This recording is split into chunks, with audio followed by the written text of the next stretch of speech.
일단 사람이 영업을 하거나 서비스직에 계시는 분들은 사람하고의 그런 유대감을 형성하는데 굉장히 특화되어 있습니다. 왜냐하면 사람 상대로 비즈니스 관계가 맺어져야지 매출로 연결이 되니까요. 그래서 이분들이 자연스럽게 그랬어요 웃으면서 이렇게 했던 것들에 크게 의미는 두지 않으셔도 돼요. 그래서 몸에 터치를 한다 이런 것도 그분 입장에서는 그냥 평소에 자기 직업적인 면에서 사람들하고 빨리 친화력을 키우기 위한 하나의 스킬일 수도 있어요. 영업 스킬의 일환일 수도 있거든요. 만약에 좋아한다, 이런 모습이 좋다 그러면 그거에 대해서 수동적이면 안 돼요. 이런 친화력 고수분들을 만나셨다면 여러분들은 그들보다 더 고수가 되셔야 됩니다. 그래야지 을이 되지 않으면서 그들의 관심을 순식간에 끌어요. 본인들이 다 알고 있거든요. 내가 좀 사람 대하는데 어려움이 없고 사람하고 난 좀 쉽게 친해지는 편이야 라고 그들 스스로가 잘 알고 있고 그거를 영업력이나 아니면 직업에 적용을 잘 하죠. 근데 그런 것들이 자기가 생각했던 관계대로 전개가 된다? 그리고 그 안에 프레임 안에 내가 들어가게 된다? 그러면 여지없이 나는 그들의 이성적 상대가 아니라 그들의 고객밖에 안 돼요. 그러니까 그런 것들을 넘어서야 됩니다. 근데 그걸 어떻게 해야 되냐? 스킨십을 한다? 똑같이 하세요. 당신이 이런 스킨십 정도는 아무렇지도 않게 할 수 있어? 오케이. 그럼 내가 더 할게. 만약에 어깨 터치했다 그럼 팔을 잡으세요. 그때 그 여자분이 왜 이러세요는 하지 않을 거예요. 왜냐면 본인이 상대 이성에게 스킨십을 한다는 걸 본인도 인지를 하고 있거든요. 아예 그런 거 안 하고 목석 같은 스타일이면 상대 남자가 이렇게 딱 잡았을 때 이렇게 놀랄 수가 있는데 본인도 그렇게 상대한테 이성적 터치를 하는 사람이기 때문에 상대가 오히려 더 들어와 버리잖아요. 그러면 뭐지? 요렇게 돼요. 서비스직도 마찬가지예요. 상대가 안녕하세요 했는데 이 여자가 나한테 관심 있는 것 같아. 어떡하지? 왜 나보고 웃지라고 하는 순간 모든 게 그들 눈에는 여러분 표정이 다 읽혀집니다. 사람 상대하는 고수들 눈에는 다 보이거든요. 근데 그거보다 더 해버리세요. 웃으면서 인사했다? 그러면 내가 더 웃는 겁니다. 거기다가 웃음 플러스 나는 그냥 농담까지 던져버리는 거예요. 그러면 그 사람들은 이게 안 먹히네? 나보다 더 고수네? 뭐지? 하면서 관심의 대상이 되고 끌리게 되거든요. 이런 게 하나의 기선제압이라고 할 수가 있는데 이런 것들을 잘 해주셔야지 여러분들이 헷갈리는 서비스 마인드와 영업 마인드의 고객이 되지 않는 지름길입니다.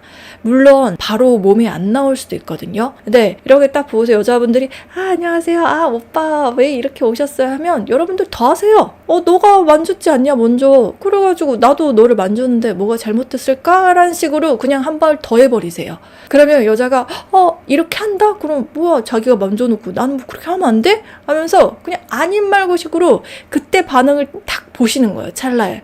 그때 여자가 놀랜다? 근데 마냥 싫은 느낌은 아니야? 그럼 고 하셔도 되고 경직돼서 갑자기 왜 이래 하면은 본인이 한 건 생각 안 하고 내가 하니까 저렇게 손사래를 쳐? 그러면 됐다 하고 그냥 끝내시면 됩니다. 무조건 나의 액션이 한번 딱 들어갔을 때 상대의 찰나의 반응을 포착을 하셔야 돼요. 남자분들이 제일 헷갈려 하시는 게 그러고 제일 또 호감을 많이 갖게 되는 직업군이 아마 서비스 그쪽일 거예요. 그래서 남자분들이 승무원분들 되게 좋아하시잖아요. 안녕하십니까 고객님, 이쪽으로 오십시오, 저쪽으로 가십시오, 고객님 호객님 이렇게 되는 거니까 호객님이 되지 않으련다 그러면 그들보다 더 위에 있어야 됩니다. 그건 뭐냐? 그러면 그 사람이 하는 행동을 한번 보세요. 나한테 하는 행동을. 웃는다, 미소만 짓는다? 그럼 나는 그거보다 좀 더 하는 겁니다. 미소 짓고 윙크 하세요. 그럼 웬일이야 이렇게 할 수도 있겠죠. 근데 기겁을 한다? 그러면 됐다. 너가 나한테 먼저 웃었지 않냐. 그거에 대해서 나는 그냥 자동 반응으로 똑같이 했을 뿐인데 뭘 그렇게 몸서리를 치냐 라고 그냥 끝내시면 되고 뭐야 이렇게 좋아한다? 그럼 그때부터 고 하셔가지고 장난치셔도 됩니다. 비즈니스적인 웃음인지 아닌지는 남자친구 있어요? 라고 물어보시면 돼요. 대놓고 남자친구 있어요? 뭐 장난식으로 이렇게 물어보셔도 됩니다.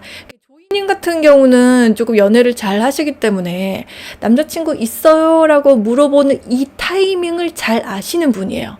그리고 똑같은 남자친구분 있어요? 라고 물어보는 게 어투와 뉘앙스와 그 맥락에서 이 말을 과연 이 여자한테 해도 되는 분위기인지 아닌지를 파악하는 게 굉장히 중요한데, 이성을 좀 만나보신 분들은 그거를 파악을 잘합니다. 그냥 동물적으로 느낌이 와요.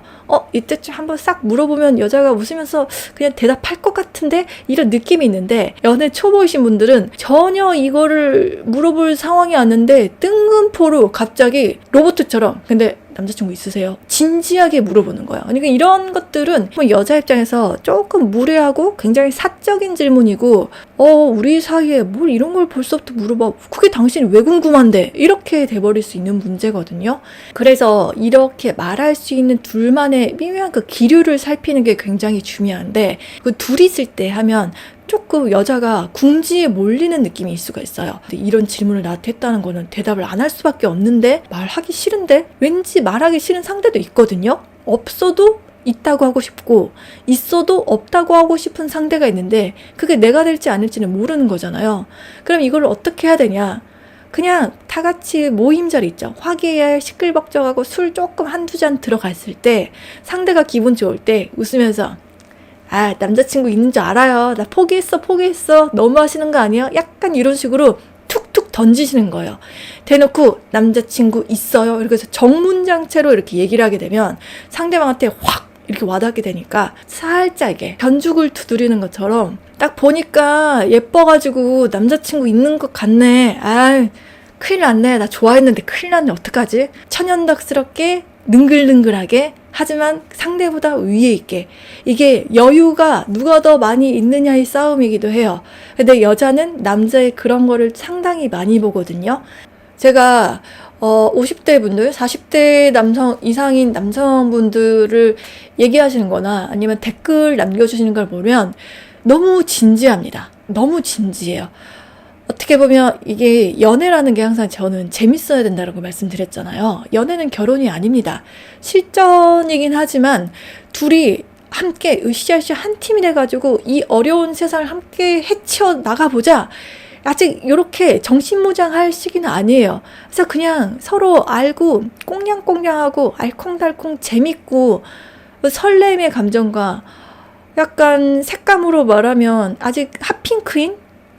이제 자줏빛이 아니고 보랏빛이 아니란 얘기예요. 근데 핫핑크인 단계에서 예쁘고 탕탕 튀고 이런 관계를 원하는데 너무 무겁습니다. 40대, 50대이신 분들, 60대이신 분들. 거기에 깔려있는 거는 일단 자신감이 없는 분들이 많고요. 제 나이인데 어떻게 될까요? 제 나이인데를 먼저 생각을 하지 마시고 내 나이처럼 안 보이게 하려고 외적인 거를 먼저 꾸미시면 자신감이 올라가거든요. 근데 외적인 거는 그대로 두고 나이를 먼저 생각하니까 이게 점점 사람이 처지게 돼요. 대화하는 것도 무겁고 재미가 없고 너무 지루하다. 집에 빨리 가고 싶다. 이런 생각이 들면 안 된다는 거예요. 근데 이런 분들의 특징이 또 어린 여성분들을 좋아하죠.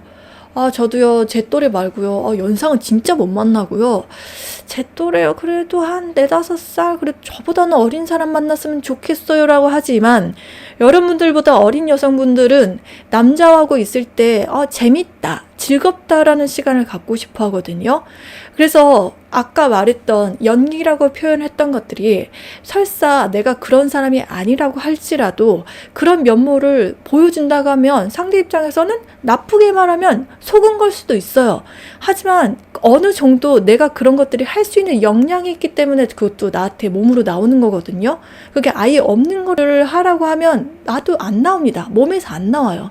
근데 여자분 입장에서 재밌고 우리가 관계가 생각보다 쉽게 가고 좀 빨리 바꿔줄 수 있는 방법의 하나로 생각을 하셔야지, 평생을 함께할 배우자가 될 수도 있는데 진지하게 거짓말하고 연기를 하면 그건 아니지 않나요? 라고 접근을 해버리면 여자가 남자에게 바라는 우리의 재밌는 연애라는 환상이 아예 깨지게 되는 것도 있고, 아예 이 남자를 좀 알아가 보고 싶다, 이 오빠 되게 재밌어 라고 하는 내가 흥미를 갖게 되는 대상하고는 완전 멀어지게 됩니다. 그러면 예를 들어서 제가 탁재훈 씨 얘기를 많이 하는데, 탁재훈 씨가 이렇게 방송에 나와서 이렇게 툭툭 던지잖아요. 그러면 여자고 남자고 까르르까르 이 형 진짜 대박이야 막 이렇게 얘기를 하잖아요. 그러면 재밌는 게 그게 연기라고 할 수도 있죠. 제가 봤던 탁재훈님이나 어떤 개그맨들은 대부분 사적인 자리에서 말을 거의 안 합니다. 굉장히 과묵하고 말 안 해요. 그리고 표정도 그냥 무표정이고. 하지만 무대에 나가서 그렇고 방송에 이성 앞에서 그렇게 재밌게 해줄 수 있는 사람이라면 설사 본인이 평상시에 진지하고 무거운 사람이다라고 하더라도 여자 입장에서는 그런 것들을 나를 위해서 재밌게 해주려고 하는 하나의 배려구나라고 생각을 하겠죠. 그런 거 하나까지도 융통성이고 유도리 있게 다가갈 수가 있는 거니까 없다면 조금 기르시는 게 좋습니다.